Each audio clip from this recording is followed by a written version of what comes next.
All right, let's get this party started. How's everyone feeling? Good. Okay. Let's wake up to what we did yesterday, and then we'll build upon it. So, we talked about how basically all the physics we learned so far this year was figured out before the year 1900. That's all called classical physics. Now we're in the area of modern physics. End of the 1800s, physicists were confident that light was made up of waves. Refraction, wave property. Light does it. Interference, wave property. Yes, done by light. Diffraction, done by all waves. Yes, light does that too. Sometimes I get so excited about physics I hear bells. Diffraction, wave property, yes, done by waves.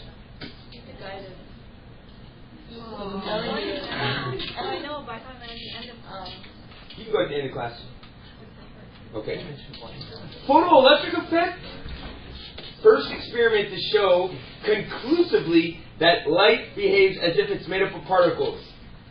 And what's known today, folks, to this day, there are some experiments that light behaves as if it's made up of waves, and there are other experiments that show that light is made up of particles. It's not like this ends up proving those other experiments wrong.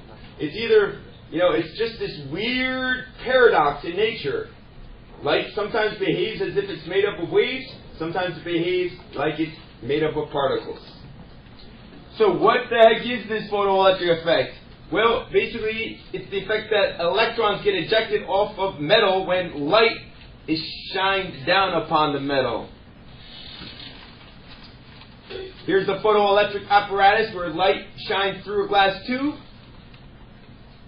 bumps electrons off the metal plate, completes an electric circuit. We talked about how basically two things were measured: the number of photoelectrons ejected and the kinetic energy of the fastest electrons ejected.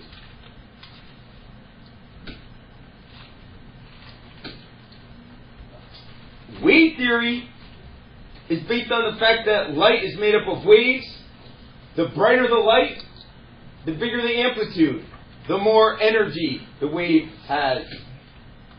So wave theory predicted that the number of photoelectrons ejected from the plate would increase if you used brighter light, and that was true. That happened. But wave theory also suggested that if you use brighter light, the electrons would be ejected with more kinetic energy. That turned out to be false. The actual look of the kinetic energy intensity graph was like this. If you use brighter and brighter light, there might be more photoelectrons ejected, but they all had the same kinetic energy, or maximum kinetic energy. So what does affect the maximum kinetic energy? The frequency of the incoming light. If you make a graph of frequency versus kinetic energy, turns out that if the frequency is too low, no photoelectrons are ejected. But if you have a high enough frequency, there will be electrons ejected. If you switch the metal that the light is shined upon, a different threshold frequency is required, but once that threshold frequency is hit, any increase in frequency from there is directly proportional to an increase in the kinetic energy, or the maximum kinetic energy of the photoelectrons. Since the slope was the same, Einstein focused in on the slope. This slope is so important, it's actually a physical constant, Planck's constant, symbol H. Value 6.63 times 10 to the negative 34 joules per hertz. If you take a close look at the slope calculation, slope equals rise over run. So it's the change in the kinetic energy over the change in the frequency. If you rearrange that formula, you get KE max equals HF minus HFO. And the question is, what does all of this mean? That's where we left off yesterday. You guys ready to rock and roll? Yes. Not feeling the energy, people. You ready to rock and roll? Yeah. we need breath. Man. Okay. One more time. Are you ready to rock and roll? Yes, sir! Okay, here we go. So, let me make some room down here.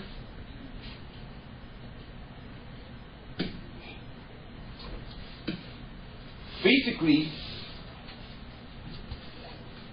this term right here, the H times F, that's the energy of each incoming particle of light. And each of those particles is called a photon. So you have the energy of the photon, which is the light particle that's being shined upon the metal. And then if you subtract this term right here, Planck's constant times the threshold frequency, that's the minimum amount of work it takes to dig that electron off the surface of the metal. It's referred to as the work function. So if you take the incoming energy and you subtract how much energy it takes to dig the electron out, what you get left with is the energy given to the electron as kinetic energy.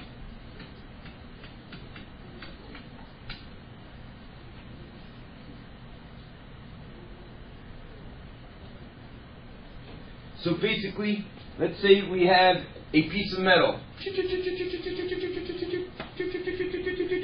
Like this. And let's shine light on this piece of metal. Instead of thinking of the light as being a wave, like this, yes?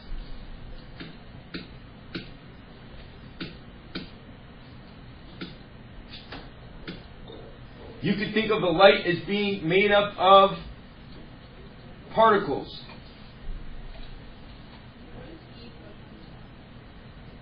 I'll review 1 second. Okay. Each of these little particles of light is like a little bundle of energy. You know how your parents think you're like a little bundle of joy? Well, this is like a little bundle of energy. And each one of these little bundles of joy or bundles of energy is called a photon. You know, maybe it'd be better off if I didn't even draw the arrow. I just drew I'm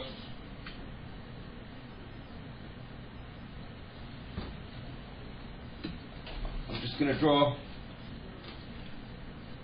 a particle of light being shot at the metal. So this here is a light particle.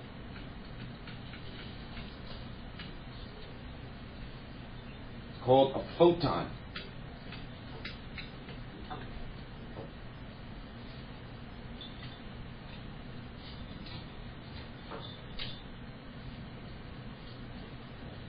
This term right here, Brianna,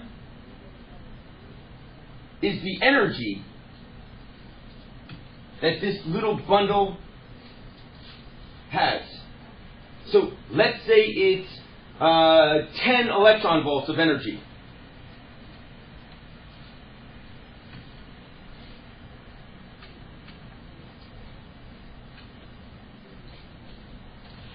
So here comes a light particle called a photon.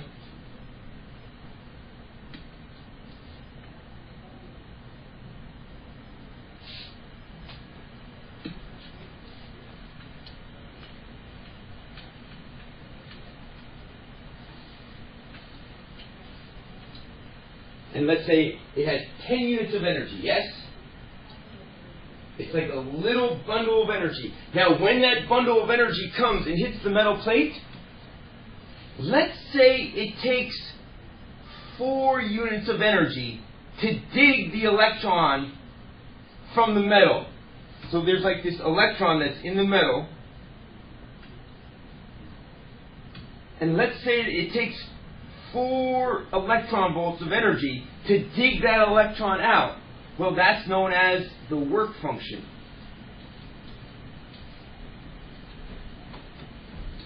So in this case here, the work function is 4 electron volts.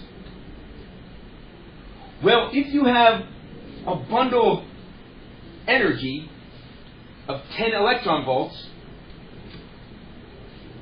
4 electron volts are used to dig the electron out. How much energy is going to be left over to give the ejected electron? What's going to be the maximum kinetic energy of that photoelectron?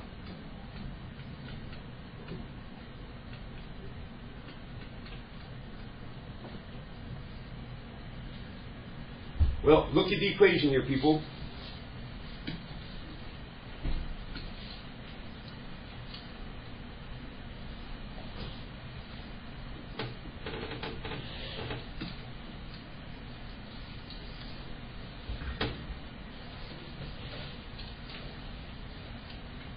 If the energy of the incoming photon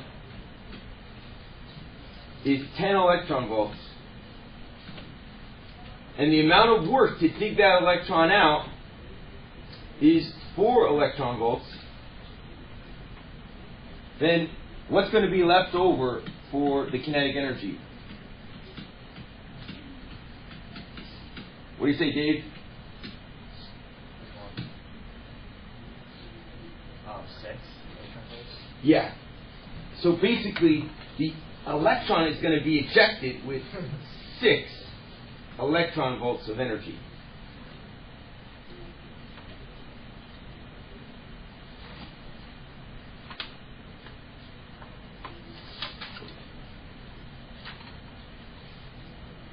Let's look at another example. Again, keep in mind the formula. All right, the kinetic energy of the fastest moving photoelectron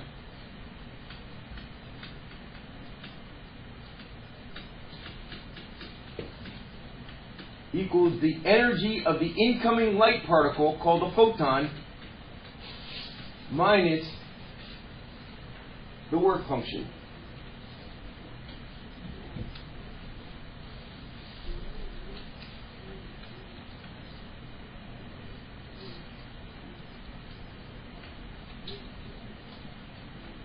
Let's say the energy of the photon shot down at the metal surface was 24 electron volts. And let's say an electron was ejected, and that electron ejected had 16 electron volts of kinetic energy. Well then, how much energy did it take to dig that electron out? That's known as the work function.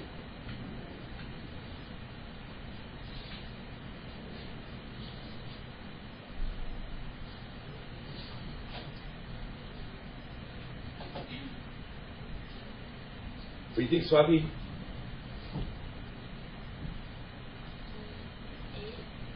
Yeah, it's going to be 8.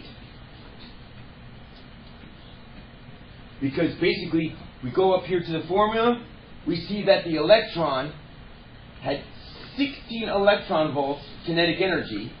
The incoming light particle had 24 electron volts of energy, and we were trying to figure out what the work function is. So if you solve that for the work function, the work function turns out to be equal to 8 eV.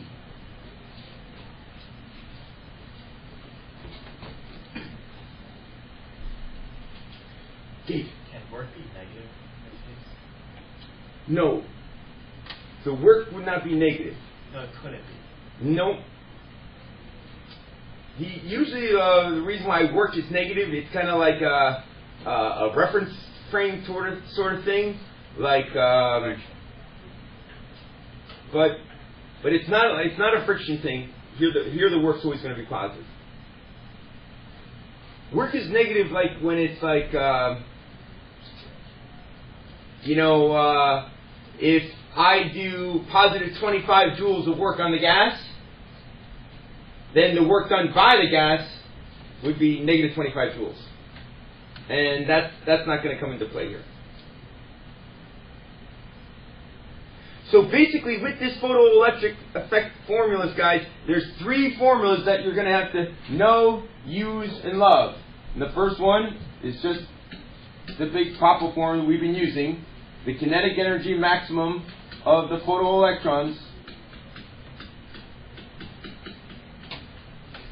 equals the energy of the incoming light particle, the photon, minus the energy it takes to dig that electron out. That's called the work function.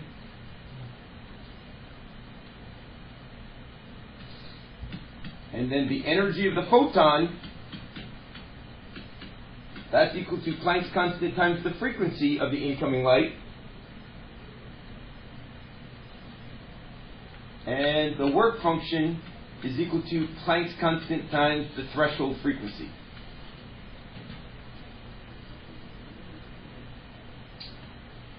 WO equals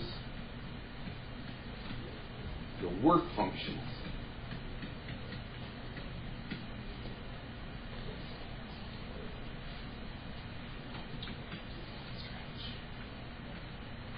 the amount of work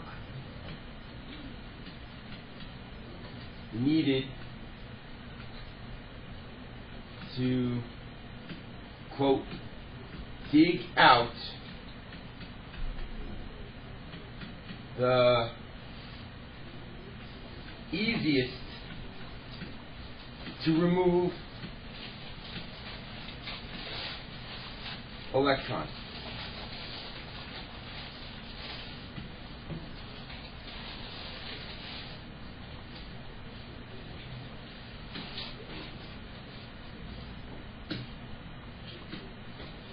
All right, let's take a 2-o'clock stretch. But now that we've learned all the physics about the photoelectric effect, it's not like blatantly obvious that, oh yeah, I so see how the light's behaving like a particle. It's not very clear at all.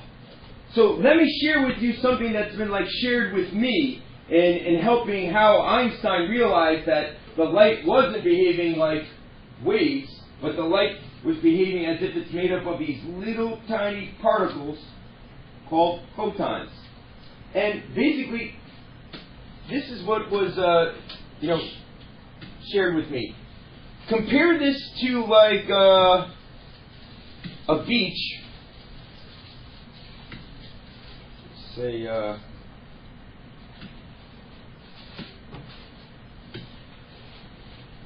so let's say over here is a beach area.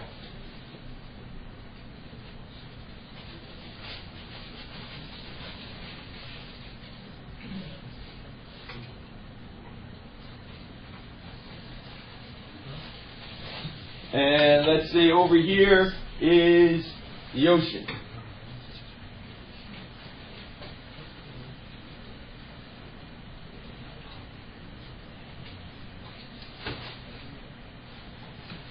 And let's say on the beach over here, and this here is the ocean, and let's say on the beach there's a seashell that's just on the edge of the the beach.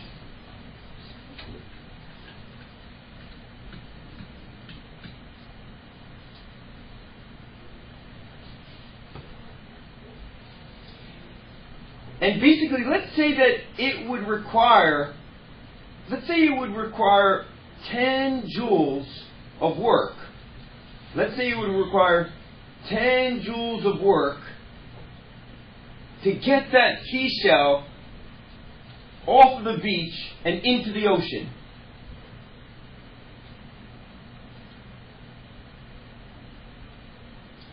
Now, let's say that we had an ocean wave.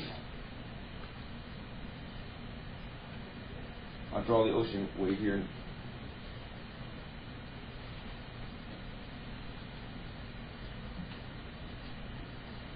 So that's like one single wave, and let's say that one wave is coming in this way. So basically we have here, whoops.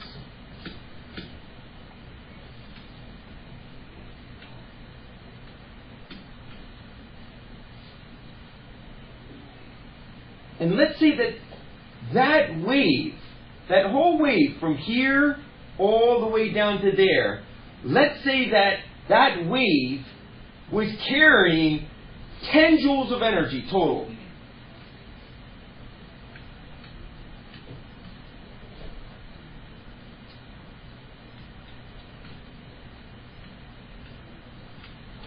All right.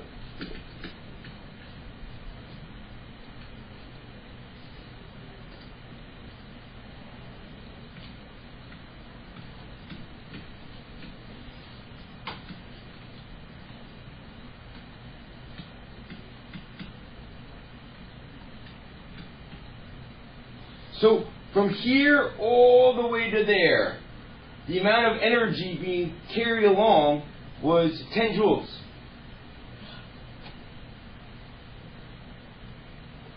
Well, the odds are, ladies and gentlemen, if that wave was carrying along 10 joules of energy, and it required 10 joules to take the seashell and to drag it back out into the ocean, the odds are that water wave would not have enough energy to carry that seashell out. The reason why? Well, that whole wave isn't going to hit the seashell. Look, the energy on a wave is completely spread out. Some of the energy is over here, some of it's here, some of it's here, some of it's here. And as that ocean wave comes splashing in, the wave's going to hit here and here and here and here. And most of the wave's not even going to hit the seashell. So most of that energy is not going to have any, contact at all with the seashell. So if the energy carried by the whole wave is 10 joules, it would be like a complete miracle if somehow all that energy were to somehow get concentrated and pull that shell into the water like that. And when Einstein looked at the results of the photoelectric effect, he basically thought of the seashell here as the electron in the metal, and basically the water wave here was like a light wave. And basically what the photoelectric effect was showing, if the frequency was high enough, like purple light, you could send in 10 joules of energy and kick the electron or kick the seashell into the water. So Einstein was like, there's no way the light is behaving as if it's made up of a wave. Basically, what the light was behaving like, let's see if I could backspace here, or you know what, I'll put in a duplicate here.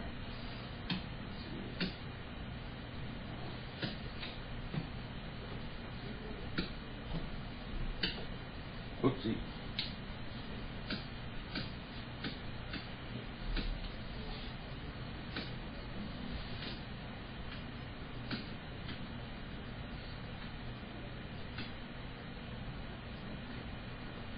Basically, let me paint this blue again.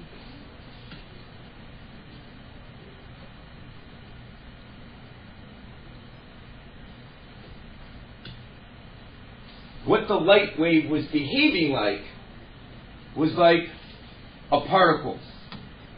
And it was like, whoopsie, let's get that out of there.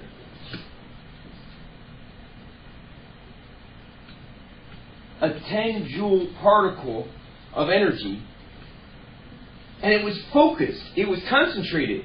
So that energy could come in and boom, hit that seashell, and then drag it into the water.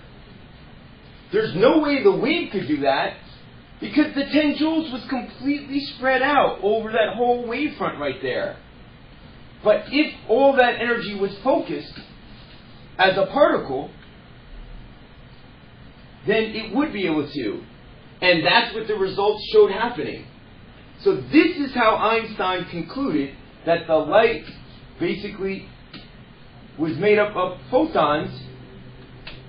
And if you wanted to get the energy of one of those photons,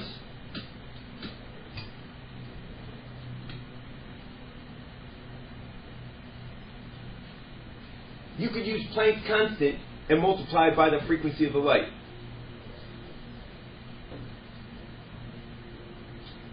Now, here's the thing that bothered a lot of physicists then, and it still bothers me today. Einstein's saying, hey, look, the light is behaving as if it's made up of a particle. So here comes this particle of light. Here it comes, right there. You know, how much energy does that particle have? Well, we could figure it out.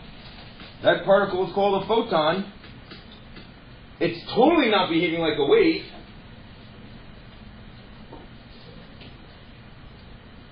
Well, Einstein then goes on to say, well, if you want to know how much energy that particle has, that little bundle of energy has, you could use this formula. The energy of that photon equals Planck's constant times F. Can anyone possibly read your physics teacher's mind and state, like, what's kind of annoying about that?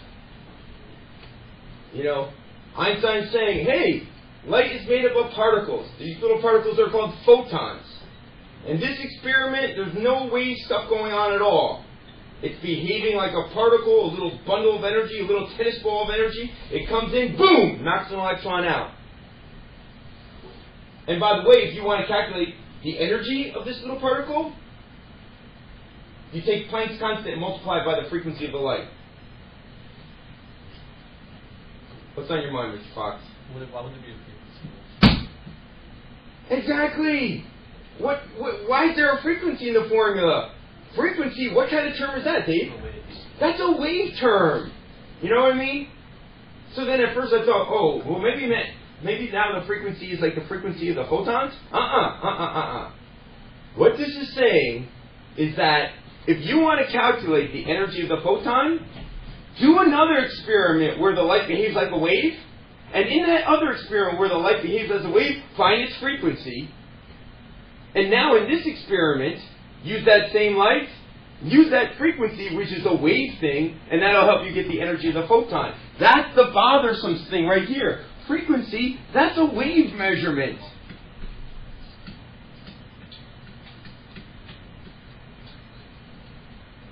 But now we're saying it's not a wave. It's a particle. It's a photon.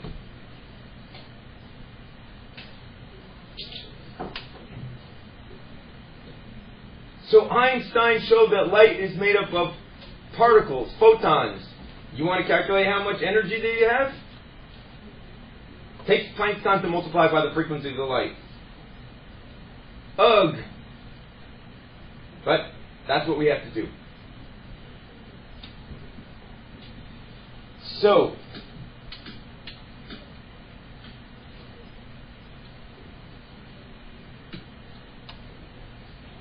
if photoelectrons are emitted,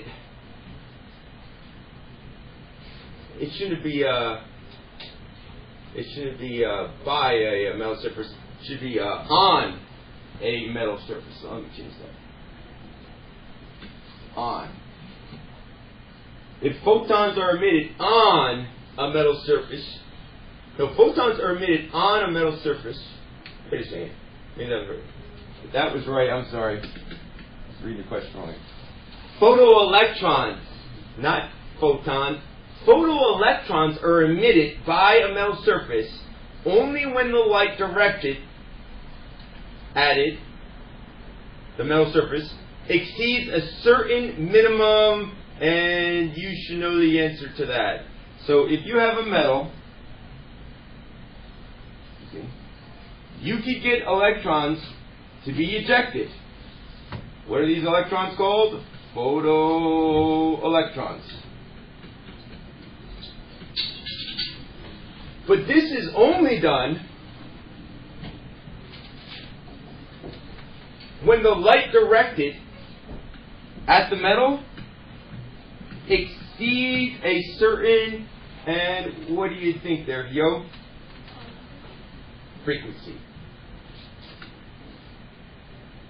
Because it's the frequency of the light that determines how much energy each little particle has. So basically, the incoming light right here has to have a certain minimum frequency. The energy of that photon equals Planck's constant times the frequency of the light. And what is that minimum frequency called, Mike? The lowest frequency that'll get the electrons ejected. I spelled it incorrectly yesterday with 2 H's. The threshold frequency. Okay? So, we're going to stop here.